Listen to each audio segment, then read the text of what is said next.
I agree. Streaming was a mistake. And streaming is the whole reason that piracy is still being held up the way it has. I actually don't know anybody who pays for content except for like 1 or 2 streaming services. And if they don't have the correct streaming service, they're probably not going to pay for another one. They'll probably just go onto a website and watch it off of a website or straight up download it from the P-Bay. Are you ready, kids? Aye, aye, Captain! I can't hear you! Aye, aye, Captain! Oh! So now, instead of paying $15.99 a month for 4K UHD, whatever downloads, 4 concurrent streams with HBO Max, you now have to pay $20 a month. I hate Netflix. I hate them really bad. Paramount Plus, Peacock, and Prime Video are $12. Disney Plus is $14, Netflix is $15.50, and Hulu is $18 every. Yeah, no thanks. I'd rather just go to a flea market, buy my DVDs, and rip them. And if I can't do that, then you know where I'm going. I'm gonna be sailing the high seas. I just wish that there was a website or something that you could buy DRM-free movie files and be able to do what you want with them. Like GOG for video games. That'd be amazing. Why do we not have this? I know why. Money. Corporations. Bureaucracy. They will keep raising it until they find a ceiling. We're paying now more for your television entertainment than we ever were before. These companies are going to do whatever they want to do at the end of the day. Bringing you actual value is not their main focus. It's all about the money. And I'm not saying we should do crime. What I'm saying is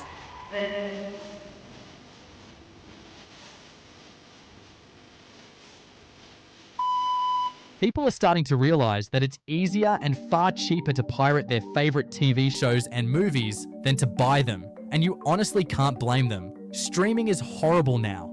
Yeah, if buying isn't owning, am I right? When Netflix first came out, the idea was revolutionary, and you could see why everybody loved it. Netflix made it easier to watch all your favorite movies and TV shows on one disc. Yeah, I knew where this was going back then. And look at that. I was right. That streaming was just going to be bundled up like cable services. It's actually kind of worse. Because at least with cable, you have mostly everything. Conveniently from anywhere in the world. And for a brief moment, it was great. Piracy fell to an all-time low, as nobody saw the need for it anymore. But as the saying goes, nothing good lasts forever, especially since other platforms realized that instead of licensing their shows to Netflix, they could just create their own streaming services and keep all the profit for themselves. Want to watch The Last of Us? It's not on Netflix. You'll have to pay $10 for HBO Max. Want to watch Family Guy? Another $10 for Hulu. He said it! He said it! Want to catch up on Rick and Morty? It's not on Hulu. Jeez, I don't know! You'll have to go back to HBO Max. Yeah, the way I started was I was getting Netflix and I had Hulu and they were super cheap and I was like, fine, this is all right, I like it. And then more services came out and I was like, all right, well, I'm not going to be paying for that, so I'm just going to download it illegally. Oh, well, okay, there's another streaming service. Oh, there's another one. Oh, there's another one. All right, well, then why am I watching Netflix and Hulu and not trying out these other services? So I tried those other ones out and, you know, it was good. But then I was missing Netflix and Hulu. So I was just downloading those illegally. Until it got to the point where I was just like, why am I paying for anything? Why am I paying for any of this? There's so much. Having to make an account all the time. Having to start a subscription, cancel subscription. A lot to keep up with. A lot of money spent. So now I just don't use any streaming services. I pay for nothing. Despite the show being owned by the same network, Fox, when The Office, the comedic show that won 5 Emmys, came out on Netflix,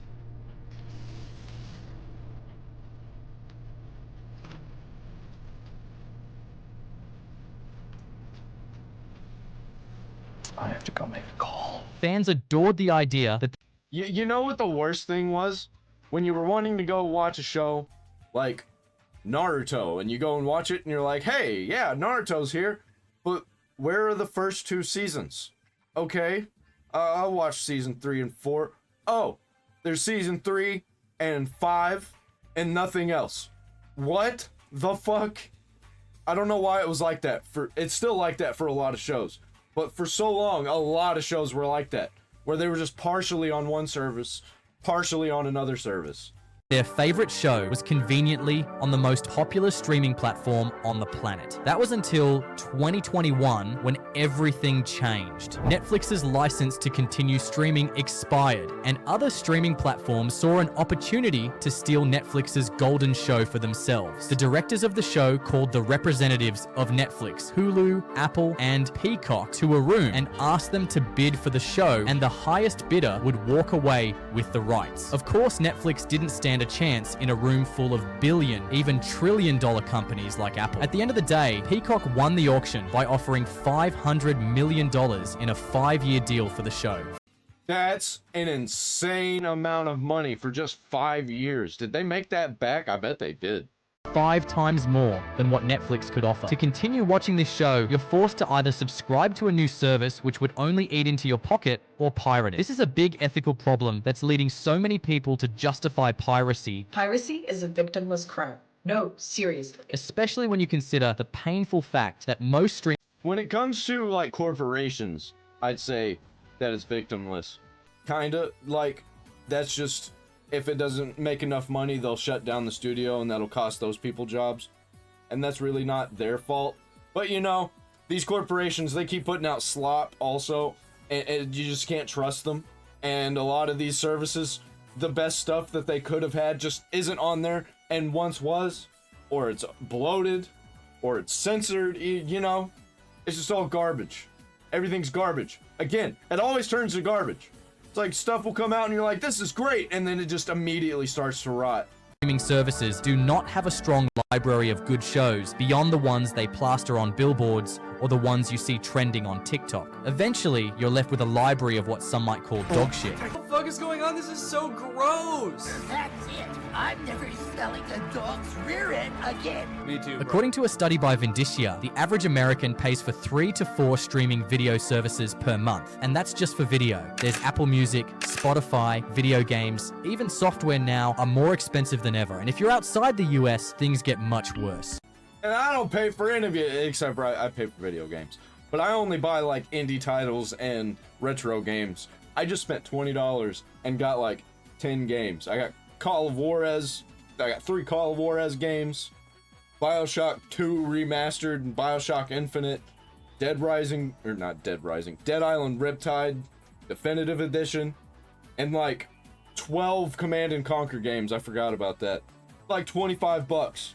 In Noragrat's video about piracy, he talked about a man who got a VPN, paid a random in dude India to get him a local phone number, then made an Indian Disney Plus account just so he could watch his favorite movie legitimately. He's more dedicated to this than I was to my ex-wife. If you have to put that much effort to watch a single movie, you may as well just pirate it. When you pirate them, it's much easier, it's much quicker, it's a lot less expensive, obviously. When I was researching for this video, I saw this post comparing the basic plan for a Netflix subscription versus the pirated plan. If you're one for quality movies, you'll notice that the pirated version is actually much better than what Netflix offers you for $12, which should not be. There's a new term going around for what streaming companies are doing. It's called enshittification. It's the theory that product and services offered by once great companies get worse and worse over time as their need for growth and profit outweighs their desire to satisfy customers.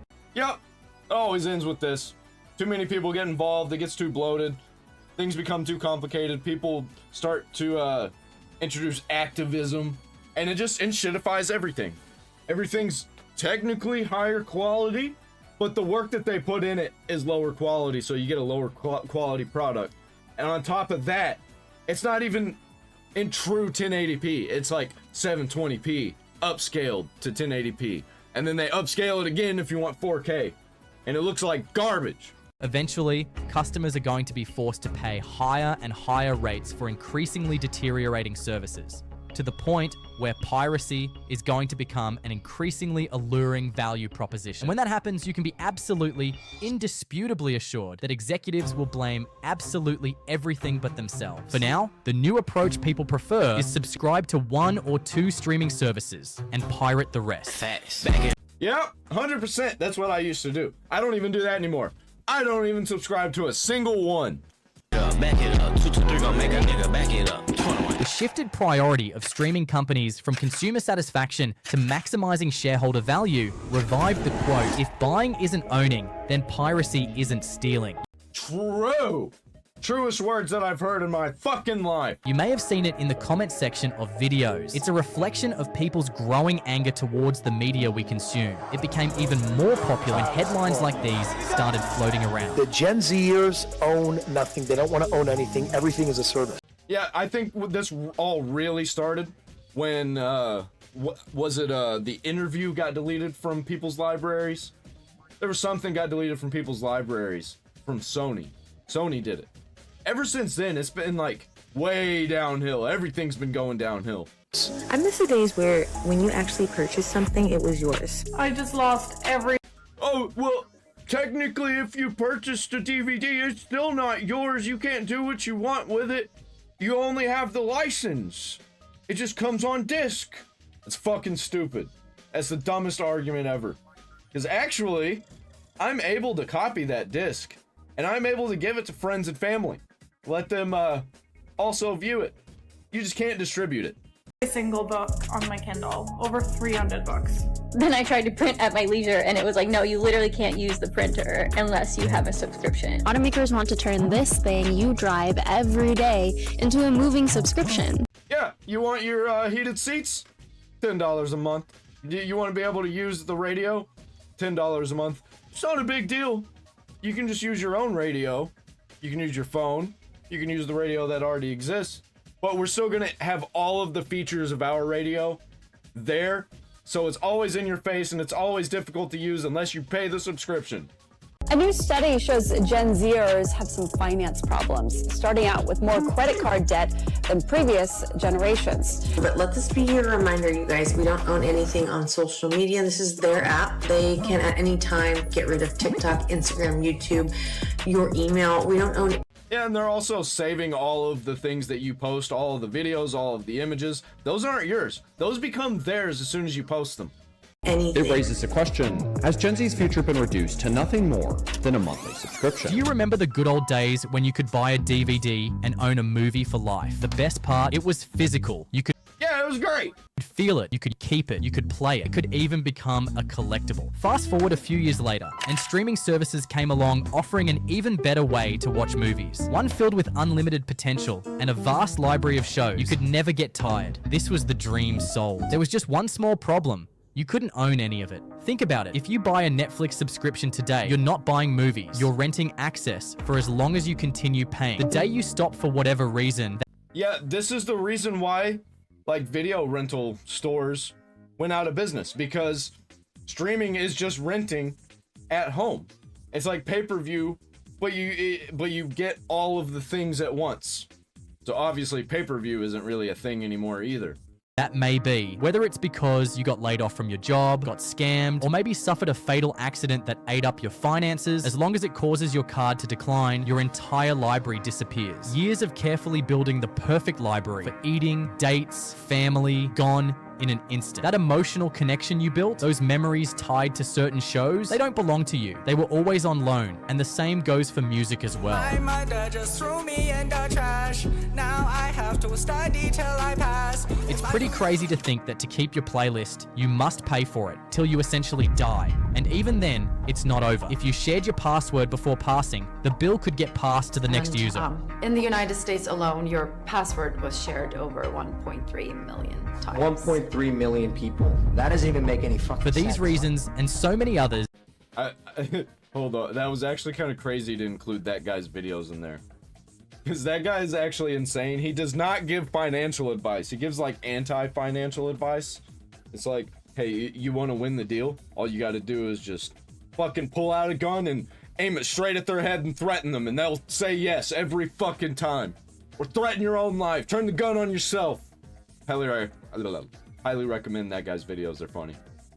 People choose piracy, illegal sites that let you download movies for free and watch them as many times as you want without fear of losing access in the nearest future. I am not supporting piracy, I am just stating the facts. And the fact is, Gen Z loves piracy, even though most of them lack the technical know-how to do it. That's why videos like how to watch Netflix for free in 2025, 100% legal, get thousands of views, even though free and legal should never be in the same sentence.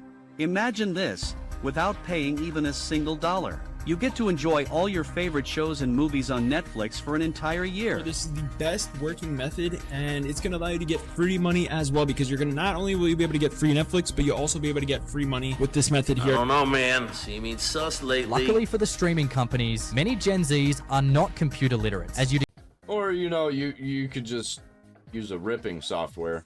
That's what I do. expect a generation born to technology to be. Futurism called us the generation baffled by simple technology. It may come as a surprise, but because everything is so automated, 44% of Gen Z now have just the basic knowledge of how technology works. That's why we prefer Canva to Photoshop and CapCut to Premiere Pro, because it's easier to understand. It's also why Gen Z finds it hard to pirate softwares and movies, because they don't just know how, but they're willing to learn, and that is dangerous to streaming companies who have millions at stake. Subreddits, Telegram, and YouTube tutorials have been created to help the generation catch up on the vast revival of piracy. But you can I think kids are going to start learning how to get around corporations on the internet. And it's going to be really, really bad for them. Not the kids, for the corporations. Or they're just going to not use the internet at all. Because why would kids coming up use it? All the adults are using it and it looks like garbage, and they're just like scrolling through their phone all the time, looking like morons, and kids eventually just be like, this is stupid. It's like watching their parents do drugs. Literally, it is. And then they'll just stop using it because it'll be pointless to use it. Because it'll be bloated garbage. AI everywhere, wrong information all the time, not being able to search exactly what you want to search. Social media being full of AI bots. Argue that these are billion-dollar companies who can afford to waste $300 million on boring sci-fi movies with cool visuals. So technically, piracy from a relatively small group of teens should not be a problem, right? Wrong. The truth is, every media company is terrified of piracy. Netflix even admitted it in a report to investors. And it's no surprise why. The streaming business is brutally competitive. Platforms are burning millions just to stay alive, and investors are losing faith in the business model fast. Just look at the numbers. Apple TV lost $1 billion in 2024. Peacock lost $372 million within the same year. Roku is down almost 20% this year, and Paramount stock has not recovered since they did the Thunderman's return. What the fuck is this? What is that? This looks awful. But that does not mean streaming is dead. In fact, what these companies suffer in stock value, they almost always make up for in streaming subscriptions. Bank of America's internal data show that consumers are spending way more on streaming than they were even a couple years ago. The percentage of households spending over $100 a month is growing, while the percentage spending less than $20 is shrinking fast. It is because of this vast potential that many companies are taking big measures to combat piracy. But what happens when they run out of new subscribers? Do you remember the "you wouldn't steal a car" anti-piracy videos that 100%, if I could download a fucking car, I would. If I could download a house, I would. played in front of movies and on DVDs, a whole bunch back in 2004, the British Federation Against Copyright Theft launched this anti-piracy ad, only to get caught in the ultimate hypocrisy. Turns out they stole both the fonts and the music when making the ad campaign. I didn't even know that. What? Holy shit! That's some new information to me. The anti-piracy ad stole the content in the ad. The fucking irony, man. That really shows you that, like, this is the way. Some reports even suggest this carelessness accidentally encouraged more piracy instead of stopping it. Now, obviously, this ad alone was not responsible. A lot of people were like, wait, what? Wait, I can just download all this for free? Because they didn't know about the internet. They didn't know about all the things you could do with the internet. They were like, holy shit, it's not just text and picture based, there's videos on there, and I can download them? That's incredible. For the level of piracy carried out across different industries, but it definitely played a role in spreading awareness, not just in the way they expected. The problem with the ad was it was released right at the birth of Web 2, just as people were really starting to figure out how the internet and computers worked. So rather than discourage people from downloading movies illegally, it just told them it was possible. Yeah, right? Exactly. That's what I was thinking. and made them curious to explore the world of pirated content. And these were the glory days for pirated content. The Pirate Bay opened in 2003, and by 2005, there were over 1.7 million users downloading pirated movies, music, and software on LimeWire alone. Dude, LimeWire was the shit back in the day. You wouldn't always get exactly what you wanted. Sometimes you get some weird pornography. And sometimes, like, when you download music, it would not be the song that you were trying to download. Or a song by some artist that nobody's ever heard of, but they slapped Disturbed's name on it. According to Znet, US households paid as much as $1,000 for streaming subscriptions. With these kind of numbers, you'd think streaming services would focus on making subscriptions more affordable, but instead, they're pushing for a new bill that... Inflation! Inflation's a problem. What about the tariffs? Blame Trump, not us. Could change the game forever. If passed, this law would force internet providers to block access to piracy websites, targeting anime, movies, TV shows, and other content that cost Hollywood billions yearly. Yeah, good luck with that. If it passes, people will just find a different way.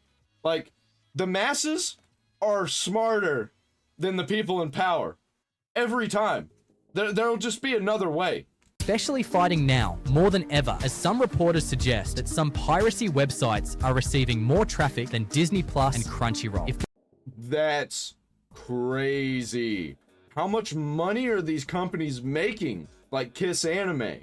This keeps up, it could ruin their entire business model. We're entering a new era where streaming services are running out of new subscribers. Yeah, free is better. Just look at Tubi. I know everybody I know uses Tubi.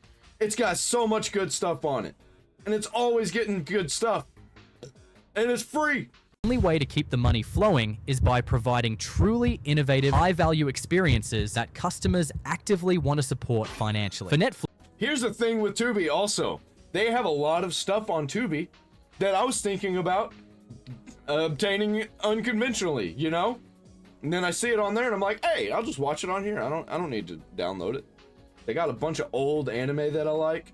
It's their original shows and cough, their pricing structure that allows users to watch movies in 4K with Netflix spatial audio. Don't ask me how I did it, I just did it. For Disney Plus, it's Star Wars and their OG shows you could never get elsewhere. And very evidently so. For HBO Max, it's Game of Thrones.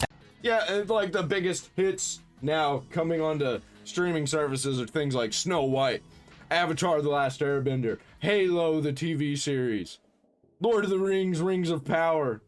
Like, get fucking real, man. Get with the program. We ain't wanting none of that slop. That's it. The truth is, streaming companies depend on users getting all their entertainment from them, and only them. Piracy doesn't just slow their growth, it threatens their entire existence. And since streaming is dependent on users coming back, it is only logical they take the necessary steps to protect the future of their business. Yeah, they're completely anti-consumer and want to make the most money possible. They don't give a fuck. The only reason they're even in the entertainment industry is to make money. As much money as possible. They're not in it for the love of the game. Can't help but wonder if this is really the solution, because people seem to think otherwise. Like a rash that just won't respond to medication, internet piracy is one of those things that will never go away completely. If you narrow it down, why do people really pirate? Is it just because it's free? Because for a while, streaming did reduce that problem. Or is it the convenience? It's 100%, it's the convenience. It's a service issue. It's not a free issue. If it's easier to stream stuff than it is to pirate stuff, or if it's just better to stream stuff than to pirate stuff, then people will do that. People will pay for it. Pirate website makes it easy for you to access movies from all over the world in high quality with the extra bonus of no ads. The value of a streaming service like Disney Plus, who you cannot legally sue, drops dramatically. The only real way to win users and retain loyalty involves two words that is not very profitable in this day and age. It's called customer satisfaction. I hate Disney. Streaming services used to look like this. Now they look like this. The longer streaming services have been around, the more complicated and confusing it has gotten. Oh, it's gonna get much, much worse. It used to be you just had Netflix, but now we got 15 services and half of them are ad-free, half of them have ads. I don't even remember which ones I paid for. I don't even know if some of them were free. Oh my... At this point, I can only hope that the day comes that streaming fatigue becomes a thing of the past. You wanna know something? My old roommate had Disney Plus and Netflix for free through his phone plan. Couldn't figure out how to get it. Couldn't figure out how to sign in through it. So he just bought them instead. And then he was like, you know what, I don't want to pay for these. I'm getting them for free. I could access them, but I'm just gonna stop paying for these and never use them, even though I'm getting them for free. Like, if you make it too complicated, people are just not gonna give a fuck. And streaming platforms see its users as real people who crave to be entertained, who want to build unforgettable moments through shows, who rely on TV to escape reality when life is getting difficult, and not just numbers meant to increase stock price.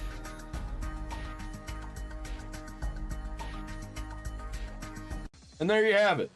Congratulations, entertainment corporations. You've played yourself. So fucking stupid. Where's the future headed? I think DRM-free movie files is the future. If they can let us have that, that's the best way to go. Or you can just, you know, go onto your account, download the movie files, you can put it on your phone, you can put it on your computer, you can put it on your TV, you can just have them forever. And it can even be the same thing where, oh, you just have a license. You got a license to use this movie file how you please. Just don't distribute it. This is the way, man. That's the way we need to go. That's the only way I think that we're gonna, in quotes, beat piracy. That's all I got. Buy a t-shirt down there in the description. I'm out.